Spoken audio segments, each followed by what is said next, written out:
എന്നതാണ്. പക്ഷെ എനിക്ക് ഉറങ്ങാൻ പറ്റിയിട്ടില്ല. ഇപ്പം രാവിലെ വരെ ഞാൻ ടോയ്ലറ്റിലായിരുന്നു. വയറിളക്കം ഒരു 10-15 പ്രാവശ്യമെങ്കിലും പോയി. കാരണം എന്താണെന്ന് വെച്ചാൽ ഇന്നലെ ഞാൻ യൂട്യൂബിലും ആ ഒരു സ്ത്രീയെ പോലീസ് സ്റ്റേഷനിൽ മാല മോഷ്ടിച്ചെന്ന് പറഞ്ഞ് പിടിച്ചുകൊണ്ട് പോയി അവൾ അസഭ്യം പറഞ്ഞില്ലേ.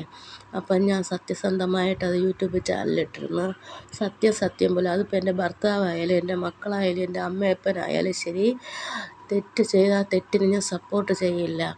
അപ്പം ഇത് വേറൊരാളിൻ്റെ കസിന എന്തോ ആണെന്ന് പറഞ്ഞിട്ട് അയാൾ എന്നെ ടെക്നോളജി മുഖാന്തരം എന്നെ കൊലപ്പെടുത്താൻ നോക്കുകയാണ്.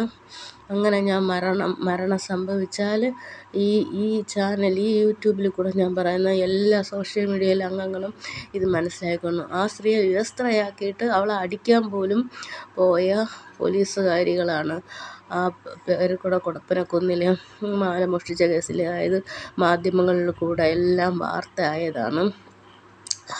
അതിനെ പറ്റിയാണ് ഈ പ്രശ്നം ഉണ്ടായത്.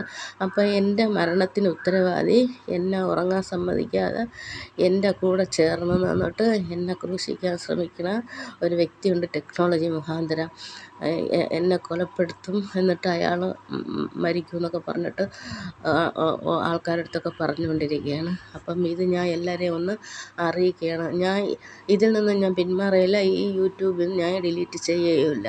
അത് സത്യസന്ധമായിട്ടുള്ള കാര്യമാണ്. അതിപ്പം എനിക്ക് സംഭവിച്ചാലും എന്ത് സംഭവിച്ചാലും ശരി, ഞാൻ ഏത് കോടതിയിൽ പോയാലും ഞാൻ ഉള്ളത് സത്യം പോലെ പറയും. എൻ്റെ കഴുത്ത് പോയി വെട്ടിക്കളയും, കൊല്ലുമെന്ന് പറഞ്ഞാലും ശരി, ഇതിൽ നിന്നൊരു പിന്മാറ്റവും ഇല്ല, മാപ്പപേക്ഷയും ഇല്ല. ഞാൻ ഉറച്ച തീരുമാനത്തോടുകൂടെയാണ് ഇത് പറയണത്.